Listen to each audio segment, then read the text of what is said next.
Good morning guys. Yan. Yan yung naka-ready na pick up para sa Cotabato. Yan. Tapos ito yung papunta naman ng Zamboanga. Yan guys, nakapack na. Tracking po yung kakargahan nito kaya ganyan pong kunya, packaging. Yan.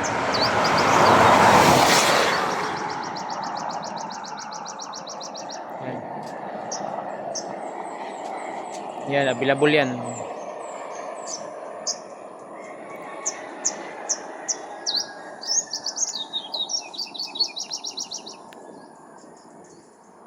Ang lalaki guys. Oh. Yung tripod ko naman dito. Yung mga tripod rootstock ko. Yan. Yan po yung mga tripod yan. Oh.